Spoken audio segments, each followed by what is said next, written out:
Yes, indeed. Let's talk about the Philadelphia Union and English Premier League. Oh, by the way, Champions League kicking off yesterday, and I believe Manchester United looked pretty good. To talk a little bit more about the beautiful game of soccer, we got Larry Henry Jr., who made a special announcement yesterday. Now hooking up with our friends over there at the Liberty Line, Drew and Company. So congratulations on that, Larry. Nobody does the content machine like Larry Henry Jr. when it comes to the world of sports. My man is a writing machine. So great get there, and of course, congratulations, man. Thanks, Sean. Appreciate it, man. Yeah, really excited about the opportunity. Obviously, I know you've worked with the Liberty Line for a while now. Good people. Really great group of guys, eager to help out with some Eagles, Flyers, Union. Trying to do a little bit of everything. So, yeah, really excited for the opportunity. And yeah, man, thanks for the kind words. Really appreciate it. Absolutely. All right, let's get into the Philadelphia Union because they have a game this evening, a matter of fact, up in New York. And this is a spot where, look, they're all big from this point on, right? But of course, as we sit here right now, the Philadelphia Union currently on the outside looking in with about 6 games to go as far as the playoffs are concerned. And I don't want this season to end. I never do, but I sure as hell don't want it to end without us in the playoffs because I think we can always play the role of spoiler there. But tonight, Larry Henry Jr. Well, excuse me, before we get into tonight's game, because we definitely got to talk about what took place in Miami. Your thoughts from that game, of course, going up against Messi and that lineup, extremely difficult without Andre Blake. But it's tough to not be a fan and say, "Oh my God, the Philadelphia Union are playing against Messi yet again." I know it's happened, but still, it's just one of those deals where you got to pinch yourself. Your takeaway from the game was what? Yeah, I was definitely shocked in the early going, right? Union with the 1-0 lead after the first minute. Mikel Ura with the goal and really kind of hit Miami by surprise. Eventually, Miami got back into it, like we know world class players can do. Um, Miami with the brace, Messi with the brace, excuse me, in 4 minutes. And then Luis Suarez wrapping it up with an insurance goal. So it's pretty tough going against a team like Miami, right? Being able to have that firepower, able to score goals consistently. Messi just continues to impress. And I think again, it was always going to be tough for the Union to get a result. I thought maybe they would get a draw. I'm sure Jim Curtin and them would have taken that against the number one team in the East in the league. But yeah, it just kind of puts a little bit more pressure on tonight's game against NYCFC, and they have 6 matches left, and every one of them's huge because that playoff race is really kind of tightening up in the Eastern Conference. One loss, you could drop a few places. One win, you could boost yourself up. So, but they don't have any easy matches left. Every game left is against teams either right next to them or above them. Nobody behind them. So it's definitely going to be a tough stretch starting tonight. 7:30 tonight on Apple TV. Let's go ahead and get into tonight's game. Once again, Philadelphia Union on the road taking on an NYCFC. So I guess the Yankees aren't in town. The Yankees are on the road. Yeah, Yankees are in Seattle. I was That's able to right. watch. I was able to watch some of that, man. Aaron Judge That's right. tearing it up, and I think Juan Soto became hit a homer in 30 MLB stadiums now, all 30. Pretty awesome for him.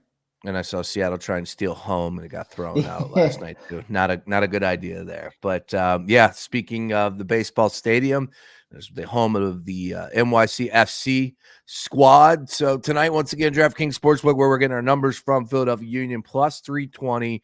You can get the draw action at plus 310. NYC, a nice favorite at minus 150. Take us on the inside, Larry. Of course, we know what this team needs to do, but can they go up there and come away with the victory? Is it about getting a point this evening? Strategy wise, take us behind the scenes. What's Jim Curtin saying, and how do you feel about the team going up there and possibly playing the role of spoiler? I think it's a really good time for them to go play NYCFC. This is a team that's only won one in their last 7, dating back to Leagues Cup. So I think it's a really they're at a very vulnerable spot right now. NYCFC they're in a playoff spot, but that could quickly change. Like I said, there's so many teams in the mix. Few weeks left in the regular season, so they've conceded a pretty pretty good amount of goals over the last few weeks. They let up 4 to Columbus, let up 2 to Chicago, 4 to Cincinnati. So, yeah, I think this is a really good time for the Union to go up there, get 3 points. I think you're going to see them maybe play a little bit more with the breaks, the training breaks off, not just go up there for a point, try to get all three. I think they've owned NYCFC over the last 3-4 years. I think they've won 6 of their last 7 against them. So that definitely plays a little bit into it. I know a lot of the players have since changed, but overall, I think the Union will have what it takes to get it done. They know the pressure's on. This is a game that can really help them in that playoff race. And I like them to get 3 points tonight on the road. You have Ty Baribo's scoring pretty consistently of late. You got the guys back from international break, right? Jack McGlynn, Nate Harry, all these young players. So Quinn Sullivan. So overall, I think the Union know the pressure's on. They know the season to date hasn't gone as they would have hoped.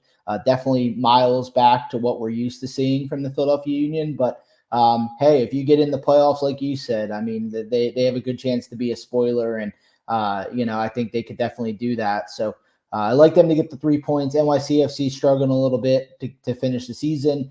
Could very well fall out of the playoff picture themselves. So should be a really good game. Eager to watch that tonight up at Yankee Stadium. Yeah, we got some good games going off in the MLS, and it's like I said, with 6 games to go, it's no better time than right now to tune in. And I get baseball; it's coming down the stretch. A couple divisions still up for grabs, so you have that on your plate. But other than that, there's nothing happening in the world of sports. Maybe WNBA, I'm not sure about that. But again, this was a great time to check out. With that being said, Larry, as you look around the standings, with only 6 games to play, if you had to pinpoint a spot for another game, another play here that you think will play out, maybe for a team with an upset bid that's creeping up the standings, east or west, maybe a team like Miami that's holding the top spot, and it seems like they've been there forever this year against Atlanta. Anything for you, though, as far as another game in the MLS card that you would steer us in the right direction? Yeah, I think looking at it, right, there's a lot going on tonight. Like you said, Champions League, then turn it right around, watch MLS tonight, MLB. But I mean, looking at it overall, one game I'll definitely keep an eye on for playoff picture is Nashville against Chicago. And these are two teams that right now outside of the playoff picture. But again, like I said, there's so many teams right now that are only separated by 2, 3, 4 points. These teams are still in the mix. Nashville is a team that's been pretty consistent over their time in MLS. They, again, kind of like the Union, things haven't gone their way this season. They've struggled a little bit. Injuries have definitely hurt them, but they're playing at home against a Chicago Fire team that no longer has Shaqiri in the mix. This is the game they should be favored. I like them to get the job done. I know they play Chicago again on the road in the next week or two, so overall, I like Nashville against Chicago tonight. I always like seeing these matches with teams on the outside looking in, because that pressure's maybe ramped up a little bit more. They know one bad result could pretty much end their season. So that's the other game I'll be keeping an eye on 8:30 tonight. Nashville, Chicago Fire.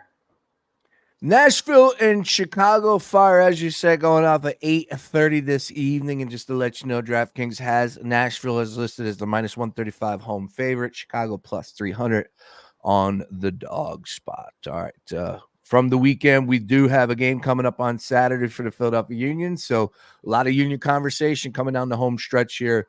And if you're not paying attention, the Union currently hold the 11th spot, 11 seed, tied with Montreal.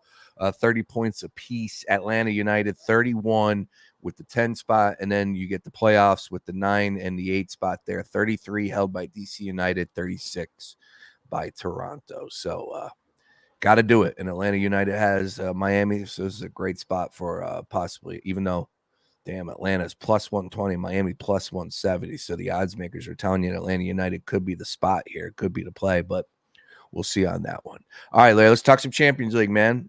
There's something new happening with the Champions League this year. What's going on there? So changing the format, we're going to see more games than ever in the Champions League. Every team used to play a total of you would play teams would be broken up into groups of four. You would play everybody twice at home and away, and you would play 6 group stage matches with the top 2 teams advancing. Now we have a new format where everybody is playing 8 group stage matches, and you're pretty much playing a different opponent every time. You're not playing the same 3 teams that you normally would in years past. So, for example, Manchester City in action today against Inter Milan. Then match day 2, I think they go to PSG. Match day 3, they're against somebody completely different. It kind of breaks it up a little bit and adds a little bit more, maybe a little more action to it. And then the way it works would be all the teams that are in the competition ranked 1 through 32. Teams 1 through 8, after those 8 group stage matches are played, the teams with the highest amount of points ranked 1 through 8 would automatically go to the round of 16. Teams ranked, I believe it's 9 to 24, 23, they would then play in a 2-legged playoff to get into that round of 16 as well. And then the bottom 8 teams, normally in years past, the team who finished 3rd in their group would drop into the Europa League. That is no longer, if you are the bottom 8 teams, you are out of Europe entirely for the season. So it definitely changes it up. It forces teams, I think, to play their best teams. All these teams have so many matches on the schedule between leagues and cups and everything, but it's definitely going to, I think, bring the best out of a lot of teams. And we had a lot of great games happen on Tuesday and some more today and tomorrow. That's right, including Manchester United with a 7-0 victory. Didn't get an opportunity to watch that, but hey, look, man, we'll take it where we can get it. All right, so with that being said, starting today, coming up here, any games that you have on your card that we should be paying attention to a little bit more? I see City's in play against Inter Milan. That should be a good little match there. PSG is in action this evening. What's catching your eye? Yeah, I think overall, looking at the games, right, the Man City Inter Milan match definitely pops out at you, just being the best on the card in terms of the teams and the rosters that they have. It's a rematch of the Champions League final a couple seasons ago that City had won. So overall, I think it's going to be a really good match. It's going to be in Manchester, so Man City is the home team in this. They have a big Premier League match coming up this weekend against Arsenal.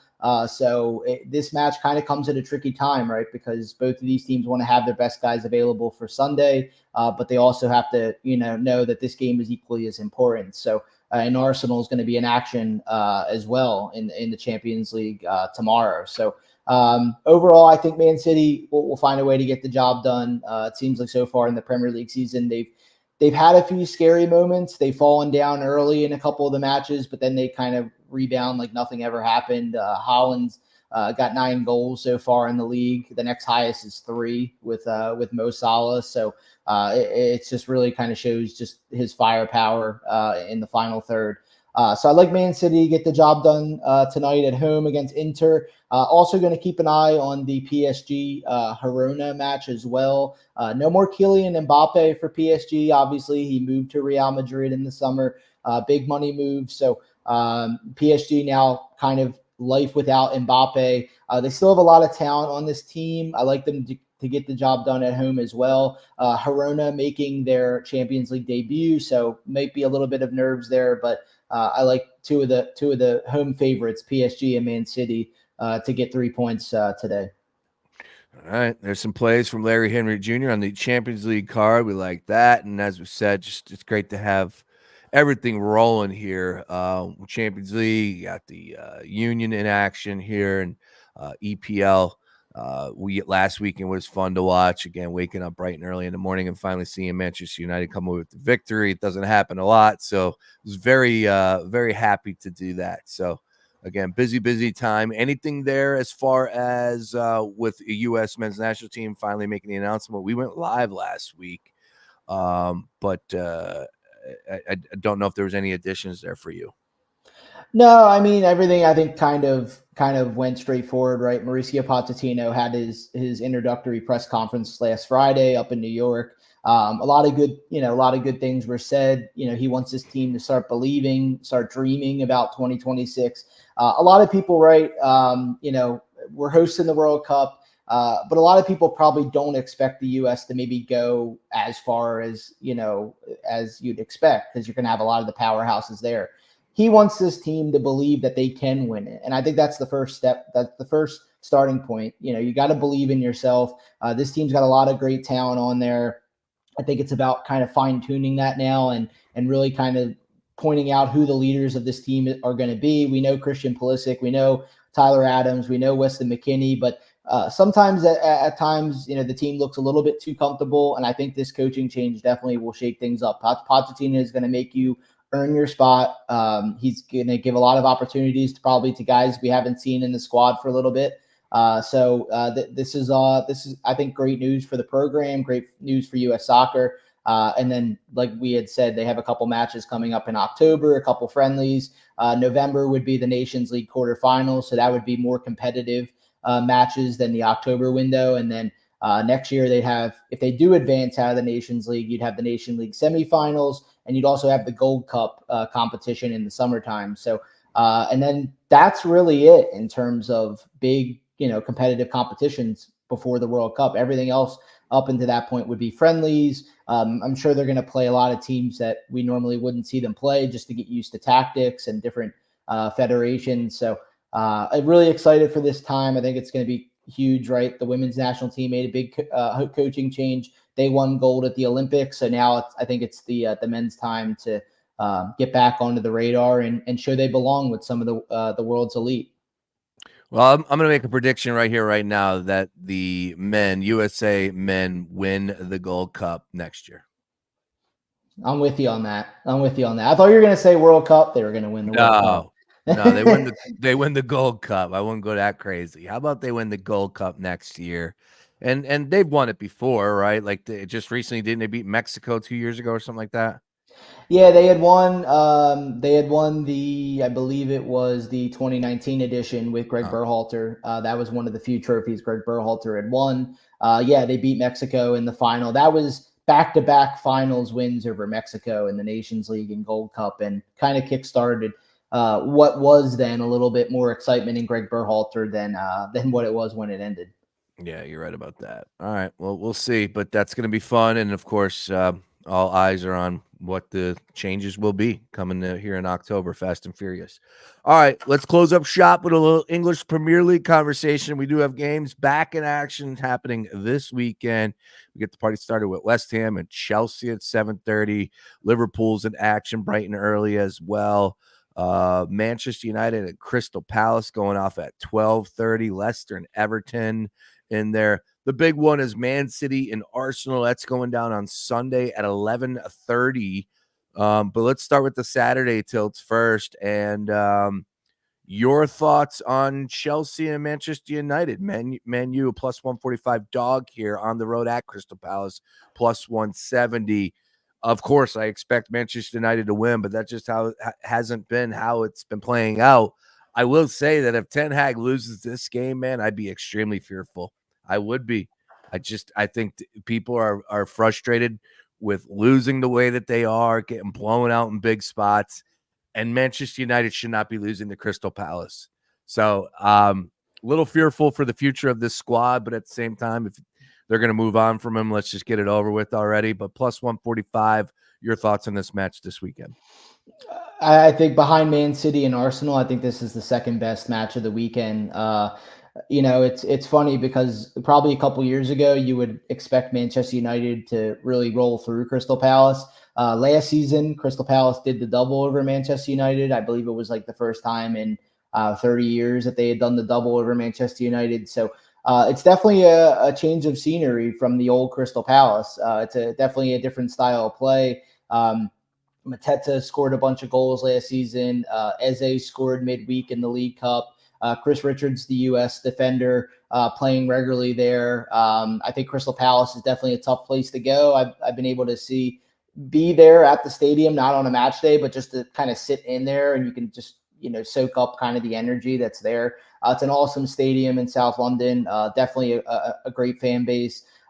Manchester United, right? They get the 3-0 win last weekend against Southampton. They put 7 past Barnsley in the League Cup. I mean, it's Barnsley who are 2 divisions lower than them, so you expect them to roll through, which they did. A lot of guys got goals, which was important. Garnacho scored.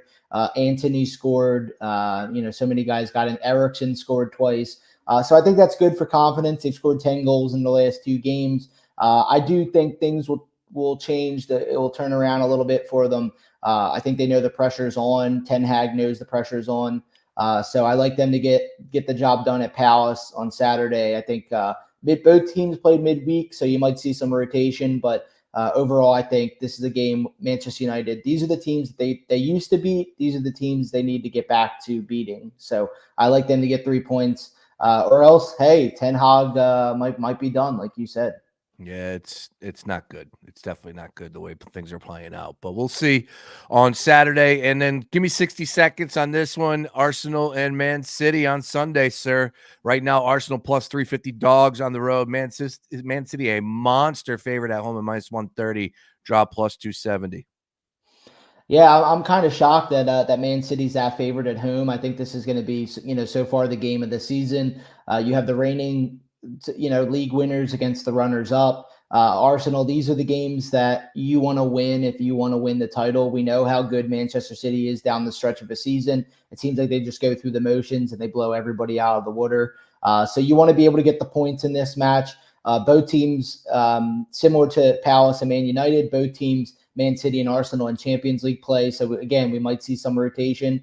I like the draw in this one. I think both teams will be fine with the draw. You don't want to lose to your biggest competitor, and not saying that they're going to go out and not try to win, but I think they both head coaches, Guardiola and Arteta, would be fine with the points shared in this one. And I think it's going to be a great match no matter what way you look at it. But it's going to be a great, those two, man, they're going to be the two horse race this season again, I think, for the league title.